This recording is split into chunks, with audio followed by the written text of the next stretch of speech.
Welcome back to The Explainer, everyone. If you've even glanced at the news lately, you've probably noticed a glaring, really persistent issue across some of the most foundational sectors of our society. We are facing massive, chronic staffing shortages in nursing, teaching, aged care, and academia.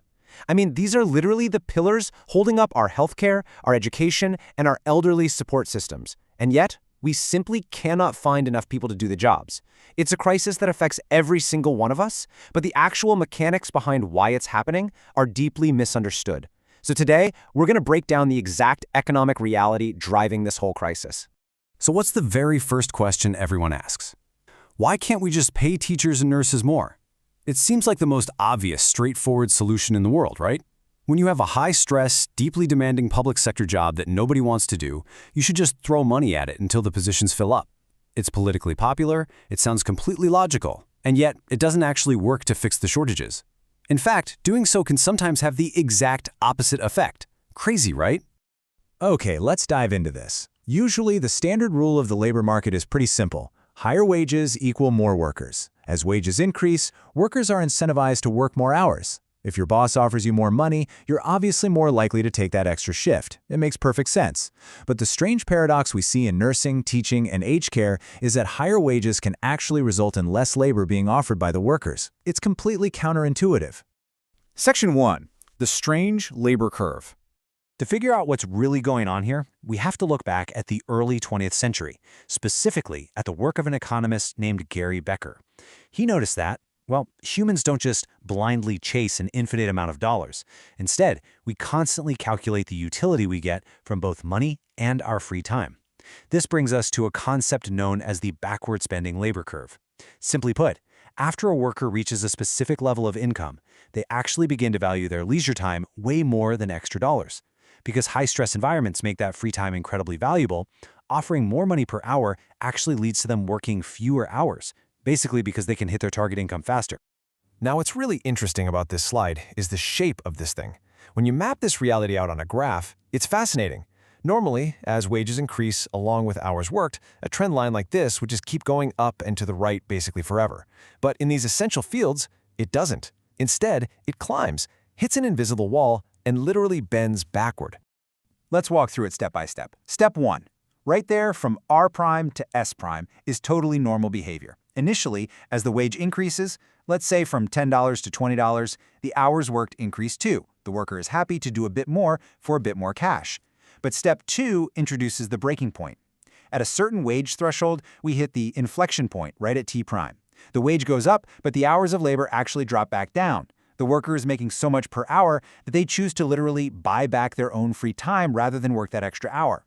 Section 2. The human breaking point. Now, this curve isn't just some abstract macroeconomic theory you'd find in a textbook. It's a harsh microeconomic reality driven by the very nature of these jobs. To understand why that inflection point happens, think about a factory worker. With the right machinery and equipment, a factory worker who normally makes 20 pencils an hour can easily scale up and make 25. The job itself is scalable. But a teacher? A teacher can really only safely and effectively teach a classroom of about 20 children. Neither the employer nor the employee can magically boost that productivity. You absolutely cannot equip a teacher with a new machine to suddenly handle 50 kids safely. There is an inherent, totally unchangeable productivity cap. Now, layer on top of that productivity cap the sheer difficulty of the tasks involved. We are talking about genuinely exhausting, crushing work conditions. In aged care, it involves the heavy, often deeply distressing physical labor of cleaning up soiled elderly patients.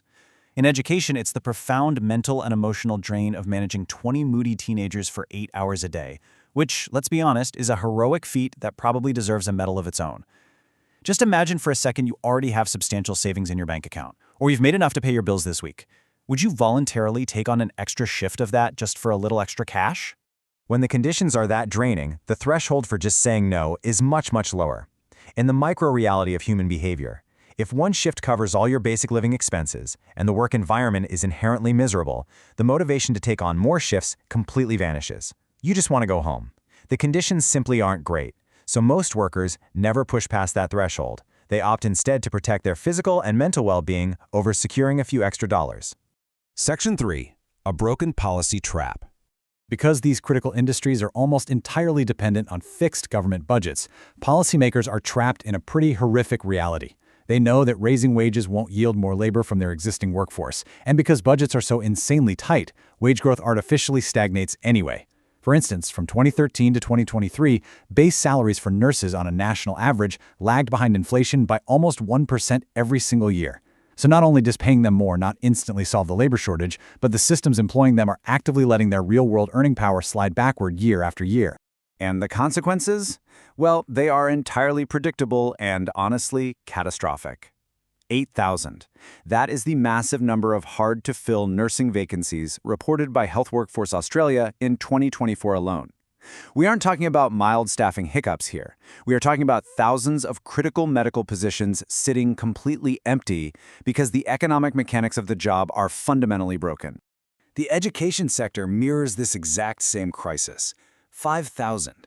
The Department of Education has consistently reported unfilled teaching roles sitting above 5,000 for almost half a decade. When you have an environment where existing workers just won't take extra hours, and the base pay is actually sliding backward against inflation, there's no way you can attract enough new workers to fill the thousands of gaping holes in the system. Adding another layer to this trap is a concept behavioral economists call the wage elasticity of labor supply. I know it sounds incredibly complex, but it really just points to a deeply ingrained cultural problem: the expectation of self-sacrifice in heavily feminized professions like teaching and nursing. Society has traditionally expected these workers to just absorb the terrible conditions out of the goodness of their hearts, which distorts the labor supply even further, and unfortunately, it gives policymakers a really convenient excuse to just avoid fixing the core economic flaws. But what makes all of this arguably worse is the complete lack of transparency. None of this structural reality is ever disclosed to kids who are considering these critical fields as a career path. High school students are constantly encouraged to become nurses and teachers because, well, society desperately needs them, but they're definitely not told about the backwards bending labor curve, the inflation lag, or the unscalable, exhausting work conditions until they are already thousands of dollars in debt and trapped in the system. Employers and policymakers are entirely short on tools, and employees are just left to suffer the consequences. So, because purely throwing money at the problem triggers that paradox we've been discussing, governments are currently attempting to plug these massive shortages using non-wage incentives. You've probably seen some of these in the news: subsidized university placements to just get people in the door, cheaper bridging courses, or offering larger holiday leave allowances to combat burnout. But the bad news, according to the data, by all measures, these incentives are still falling entirely short. They just aren't closing the gap of those 8,000 missing nurses or those 5,000 missing teachers. Which brings us to an unavoidable question. We've seen that the backwards bending labor curve proves we can't simply buy our way out of this with hourly wage hikes. We've seen that non-wage incentives just aren't plugging the holes either. So I want to leave you with this final thought to really ponder. If money can't fix the shortage and the current incentives are failing, how exactly will society care for its sick, its elderly, and its future generations? The numbers are crystal clear, but the solution is anything but. Thank you so much for joining me for this explainer, and remember to keep questioning the data.